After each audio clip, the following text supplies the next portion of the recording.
Olá, bem-vindos ao curso Estudo Bíblico e Preparação Batismal. Meu nome é Michael Silva, instrutor bíblico. Se esta é a primeira vez que estás aqui no canal, quero convidar-te a veres o vídeo de introdução que vai aparecer aí no card, mas que também possas ver os outros vídeos aqui do curso, um curso bastante bom, interessante e que espero que possa ser útil para a tua vida. Para mais informações poderás entrar em contato comigo através do e-mail michaelregista2020@gmail.com. Pois é, meus amigos, nós chegamos finalmente ao módulo 14, estamos a avançar a passos largos para o fim do nosso curso e hoje nós vamos falar sobre o que é que a Bíblia ensina acerca da Igreja. Fica até o fim do estudo, tire notas, pause o vídeo sempre que necessário, leia os textos nos slides e continue. E se necessário, volte a ver o vídeo outra vez. Havia um homem que não entendia porque havia tantas igrejas e queria saber se Deus tinha de facto uma igreja. Então escreveu cartas para as várias igrejas que ele conhecia, as principais que ele se recordava. Então logo se chegaram as respostas. Veio o católico e prontamente lhe respondeu, dizendo que a minha igreja é a verdadeira, porque somos a igreja apostólica e desde os exemplos, desde o tempo dos apóstolos, que a nossa igreja existe. Bem, e por isso é que Pedro é o sucessor do Papa, sendo a figura principal da igreja e o próprio representante de Deus na Terra. Logo recebeu a carta dos ortodoxos dizendo, não, nós somos a igreja verdadeira, a minha igreja é verdadeira, porque a igreja foi se corrompendo e nós somos mais conservadores. Entretanto, recebe uma carta dos batistas, dizendo, não, nós somos a igreja verdadeira, porque de facto a igreja foi se corrompendo e nós inclusive fomos aqueles que descobrimos a verdade na Bíblia sobre o batismo por imersão e não aquele batismo por aspersão que havia. Então veio a igreja luterana e que disseram, não, nós somos a igreja verdadeira, pois fomos nós que descobrimos e confrontamos a igreja apostólica sobre os seus erros e sobre a sua adoração e idolatria que fazia. Por isso, nós somos a igreja verdadeira. Entretanto, vieram os metodistas, que olhando para aquilo que tinham sido as igrejas anteriores, disseram, não, nós temos um caminho melhor. Nós temos um caminho em que a Bíblia, de facto, é a nossa regra de fé e a Bíblia é a nossa regra de fé e as igrejas anteriores revelaram um formalismo e que não está de acordo com o espírito da renovação da palavra. Entretanto, também receberam uma carta dos adventistas, dizendo, não, nós somos a igreja verdadeira, a minha igreja é verdadeira. Temos por base a Bíblia também, e Cristo como o Salvador, e temos a lei de Deus também como algo que é para se pôr em prática, que está em vigor. Então recebeu uma outra carta, os testemunhos de Jeová, dizendo, não, nós somos a igreja verdadeira, inclusive é um texto em Isaías que diz, vós sois minhas testemunhas, portanto, a única igreja que tem um texto na Bíblia que diz que o nome desta igreja lá está, e as outras igrejas não têm o seu nome lá escrito. Bem, mas afinal, quem está certo? Qual o nome da igreja verdadeira? Sabes, independentemente do nome, a verdade é que para responder a este homem há algo mais importante do que o nome. E é isso que vamos ver agora. Imagina que você era um bancário e tinha uma nota de $100 e uma nota de 500 euros. Sabendo que existem notas falsas no mercado, como você poderia identificar com certeza se a nota era falsa ou não? A resposta é bastante simples, conhecendo bem a verdadeira. Sabes, quando se conhece bem a verdadeira, você está mais apto a distinguir a nota falsa, ou seja, a contrafação. No estudo de hoje, vamos aplicar o mesmo princípio deste exemplo e ver como a Bíblia nos pode ajudar a entender como encontrar a Igreja de Deus. Mas a primeira questão que devemos colocar é se Deus tem uma igreja. Vamos ver. Em Mateus 16, versículo 18, Jesus disse: Pois também eu te digo que tu és Pedro, e sobre esta pedra edificarei a minha igreja, e as portas do inferno não prevalecerão contra ela. Jesus deixa claro que não só tem uma igreja, como ele próprio edificaria a sua igreja. E em Efésios 2, versículo 20, diz-nos edificados sobre o fundamento dos apóstolos e dos profetas, de que Jesus Cristo é a principal pedra de esquina.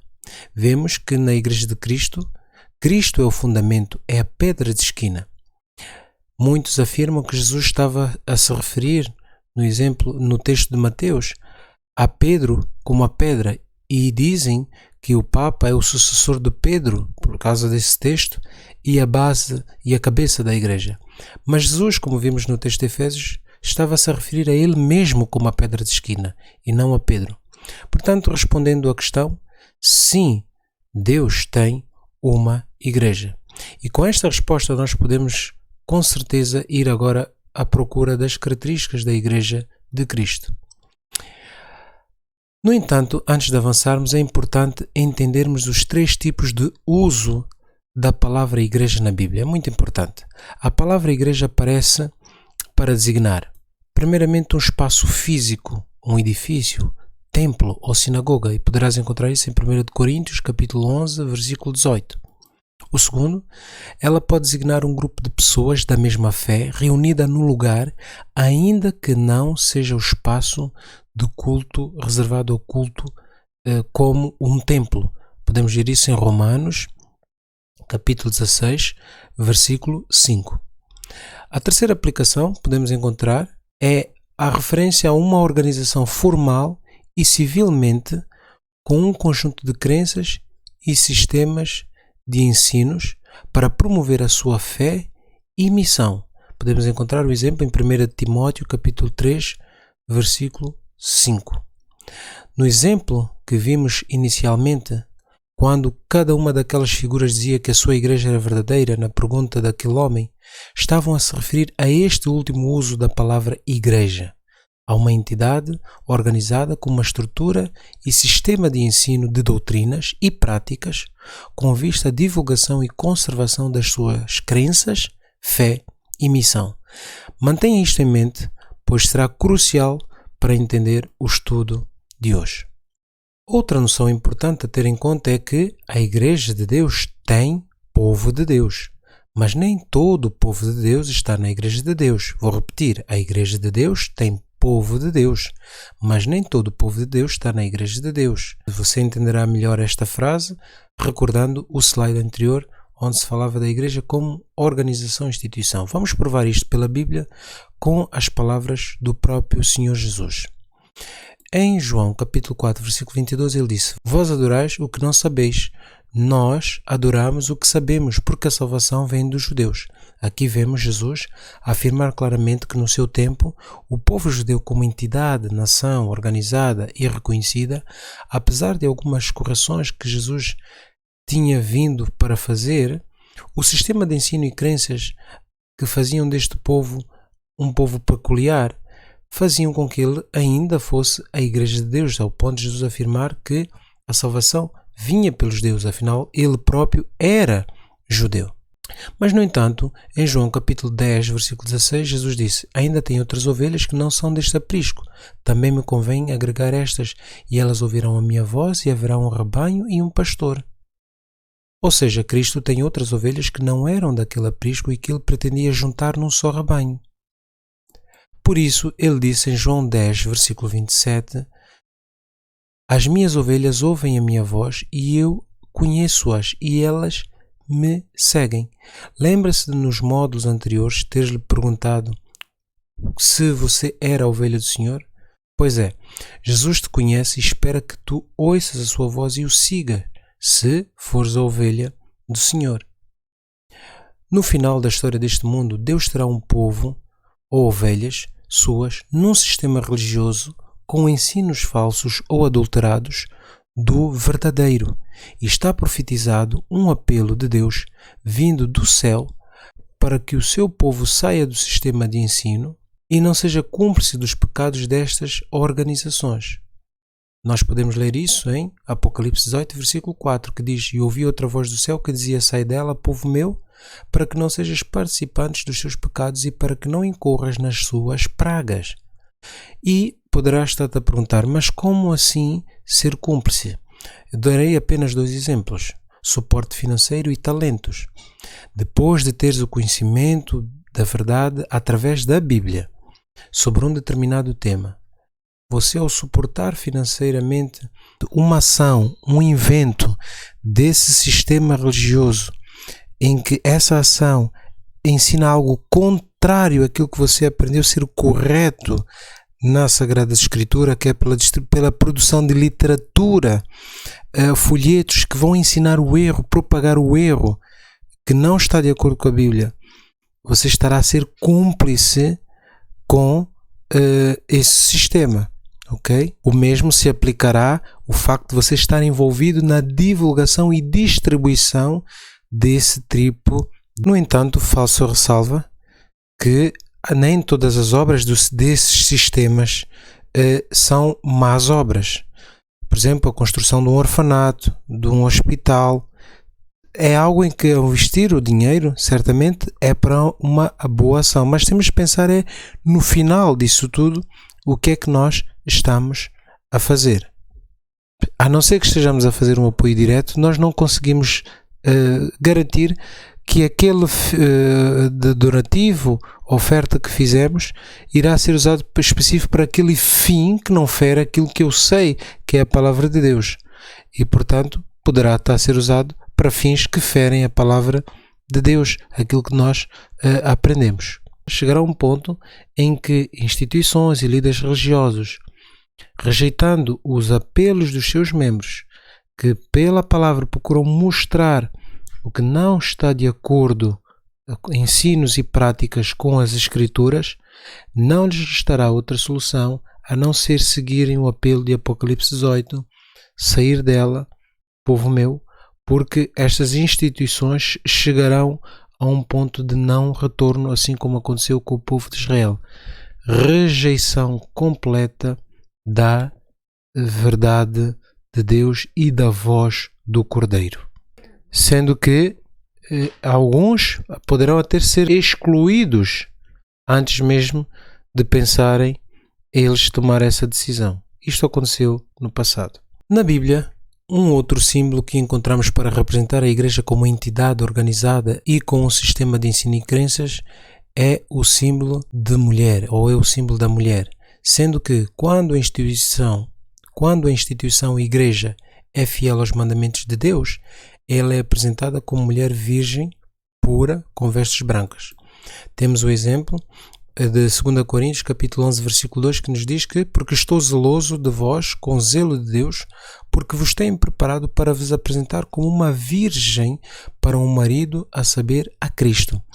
Quero convidar-te a ler também Efésios 5, versículos 23 até o 32, e Apocalipse capítulo 12, versículos 1 até o 6.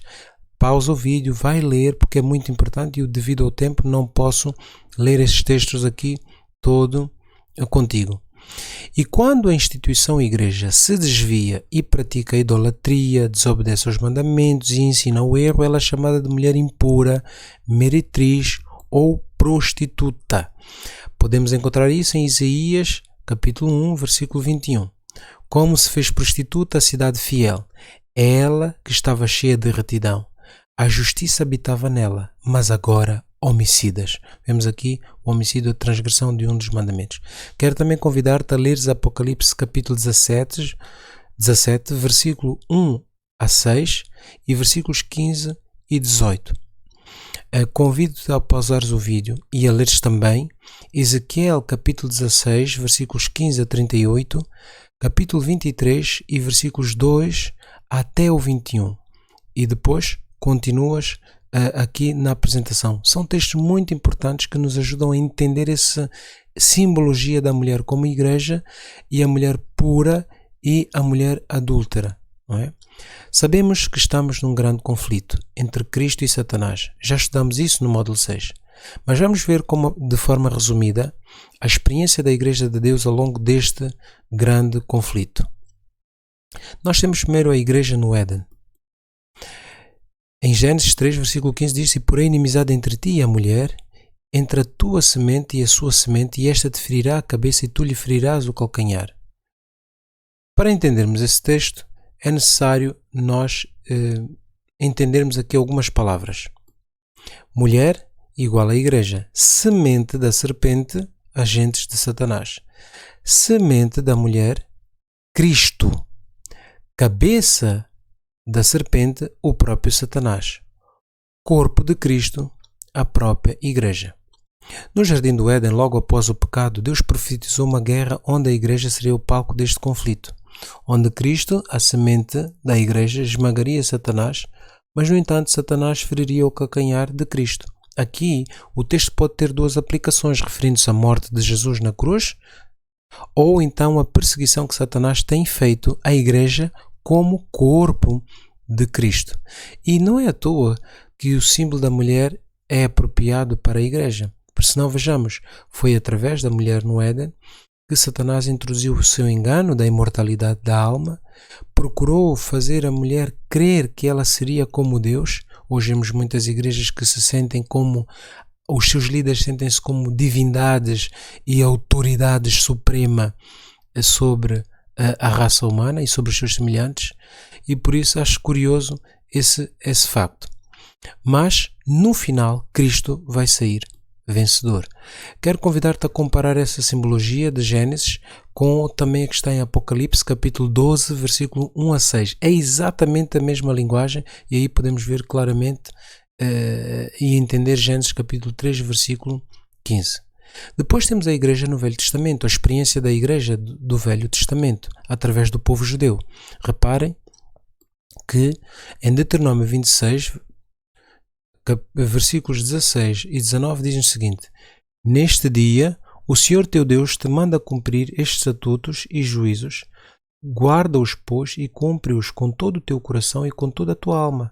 Hoje declaraste ao Senhor que Ele te será por Deus e que andarás nos seus caminhos e guardarás os seus estatutos e os seus mandamentos e os seus juízos e darás ouvidos à sua voz.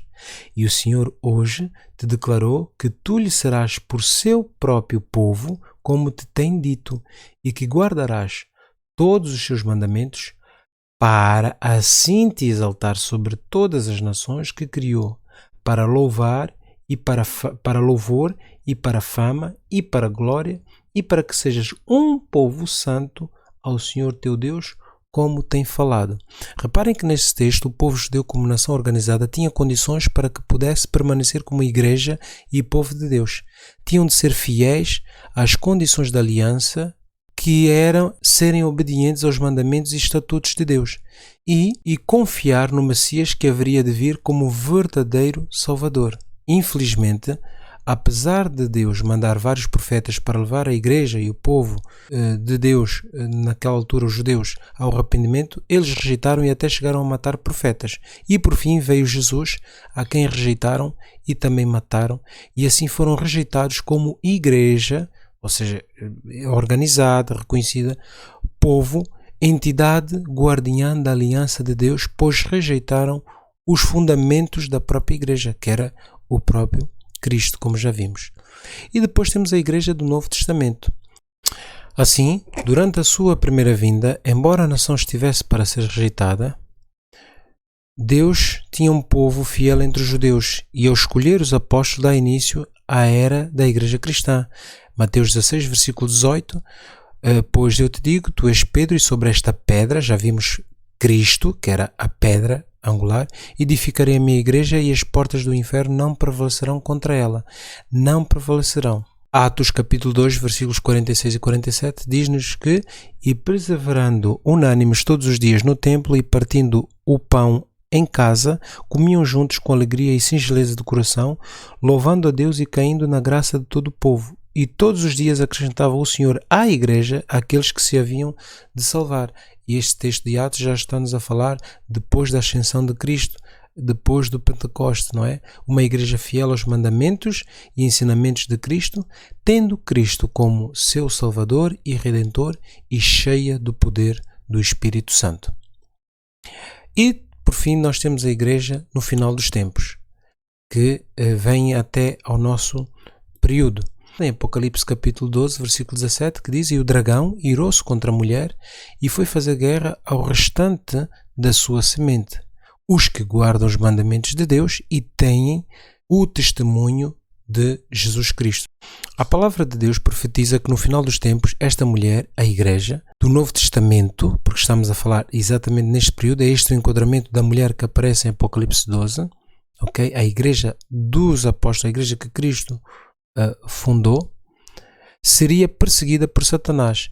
Lembre-se que quando se fala da perseguição de Satanás, ou Satanás tenta destruir a igreja, ele não conseguiria acabar com a igreja na terra, mas no entanto ele usa talvez a sua arma mais mortífera e usou, que foi a mistura da verdade com o erro, assim como fez no Jardim do Éden com Eva, e foi o que aconteceu com a igreja romana naquela altura. Mas Deus tem uma resposta. Mais uma vez, usaria homens e mulheres fiéis a Deus para restaurar a verdade. E nós vemos isso profetizado em Apocalipse 14, versículo 12, dizendo: Aqui está a paciência dos santos, aqui estão os que guardam os mandamentos de Deus e a fé em Jesus. E esse povo, assim como a igreja do Velho e do Novo Testamento, também teria um profeta no seu meio, ou profetas no seu meio, através do dom do Espírito de profecia. Nós podemos ler isso em Apocalipse 19, versículo 10, que diz: Não faças tal, sou teu conservo e de teus irmãos, que têm o testemunho de Jesus. Adora a Deus, porque o testemunho de Jesus é o Espírito de profecia. Assim, prezado amigo e amiga, irmão e irmã, quando falamos da Igreja de Deus hoje, devemos procurar uma igreja organizada que tenha um sistema de ensino e prática que estão de acordo com a aliança de Deus desde as eras antigas. Você compreende o ponto? Não se trata de uma questão de nome de igreja A ou B, nem de julgar e falar mal da igreja Y ou K, pois isto cabe a Deus. Mas trata-se de, como ovelha de Deus, de você ouvir a voz de Deus e descobrir pela Bíblia essa igreja ou povo, não primeiramente pelo nome, pois existem vários nomes e muitas até mudam de nome, mas pelas características, e assim juntar-te a este rebanho, que, embora imperfeito, assim como era a igreja do Antigo Testamento e a do Novo Testamento, que também tinha as suas imperfeições, é Deus quem está a formar um só rebanho, onde Ele é o pastor e procurará salvar a todos. Alguns costumam usar a frase de que todos os caminhos vão dar a Roma e aplicá-las esta frase também à salvação, dizendo que todos os caminhos levam a Cristo. Será? Durante este curso você tem visto que não é assim. Jesus disse em João 14, versículo 6: Eu sou o caminho e a verdade e a vida, e ninguém vem ao Pai senão por mim. Ele não disse caminhos, ele disse caminho. Ele é o caminho. Ele e os seus ensinos são o único caminho. E acrescentou ainda, em Mateus 7, versículo 21, que nem todo o que me diz Senhor, Senhor entrará no reino dos céus, mas aquele que faz a vontade do meu Pai que está no céu. E ele afirmou em certa ocasião, em Mateus capítulo 12, versículo 50, porque qualquer que fizer a vontade do meu Pai que está nos céus, este é meu irmão e irmã e mãe. Te possas sentir preocupado ou triste porque não tinhas determinado conhecimento, pois existem 3 textos que quero partilhar contigo agora, que são muito importantes e vão ser de grande esperança para ti. Primeiro tem Ezequiel 33, versículo 11, que diz-nos que diz-lhes: vivo eu, diz o Senhor Deus, que não tenho prazer na morte do ímpio, mas em que o ímpio se converta do seu caminho e viva. Repara, Deus quer nos salvar. E por isso, ele diz também em Atos capítulo 17, versículo 30, mas Deus, não tendo em conta o tempo da ignorância, anuncia agora a todos os homens e em todo lugar que se arrependam. Fantástico! Deus quer que a gente se arrependa e não tem conta o tempo em que não tínhamos conhecimento. E o sangue de Jesus cobre-nos de toda a nossa transgressão que o fizemos por desconhecimento. E em Romanos 5, versículo 8, diz-nos: mas Deus prova o seu amor para conosco em que Cristo morreu por nós, sendo nós ainda pecadores. E Deus vai julgar a cada um conforme a luz que recebeu, e se andou nela ou não. Nós devemos estar preocupados. Devemos estar preocupados se no momento em que temos o conhecimento da verdade, o que é que vamos fazer com ela. Assim, chegamos ao ponto alto do nosso estudo, que cada ponto aqui apresentado, o ponto anterior e o seguinte, e o conjunto de todos esses pontos, nos permitirão com certeza, identificando as características da Igreja verdadeira, entender que organização Deus tem como guardiã daquilo que é a sua aliança para com todos os habitantes da Terra. A primeira característica é ter Cristo como base da fé e salvação. Apocalipse 14, versículo 12. É uma igreja que respeita os mandamentos da lei de Deus. Apocalipse capítulo 14, versículo 12. Advertirá o mundo para a adoração a Deus no dia sagrado de acordo com a lei de Deus. Apocalipse 14, versículo 7. Advertirá o mundo sobre o julgamento e volta de Jesus. Apocalipse 14, versículo 6. Pregará o Evangelho eterno de forma mundial. Apocalipse 14, versículo 6. Terá a manifestação do Espírito de profecia. Apocalipse 19, versículo 10. Conduz homens e mulheres a viverem uma vida de fé em Jesus e de santificação pela obediência às leis de Deus. Apocalipse 14, versículo 6. Apela a um estilo de vida saudável. 1 Coríntios, capítulo 6, versículos 19 e 20 e capítulo 10, versículo 31. E ensina a verdade sobre o estado dos mortos e da ressurreição em Jesus. Salmos 115, versículo 17, Eclesiastes 9, versículos 5 e 6, João 11, versículo 25 e 1 Tessalonicenses, capítulo 4, versículos 13 a 16. Poderia continuar a acrescentar mais características, mas considerei que essas são as principais no mundo atual, uma vez que todas dizem que creem em Jesus, todas dizem que devemos praticar o amor. Procurei apresentar aquelas que distintivamente nós podemos ver que falham em muitas organizações religiosas. Prezado amigo e amiga, irmão e irmã, em todas as igrejas existem homens e mulheres que sinceramente amam o Senhor. Mas, no final, quando Cristo vier fundar o seu reino, só haverá um rebanho e um só pastor. Neste modo, procurei, com todo o cuidado e carinho que este tema tão delicado exige, apresentar-te a verdade da Bíblia sobre este assunto.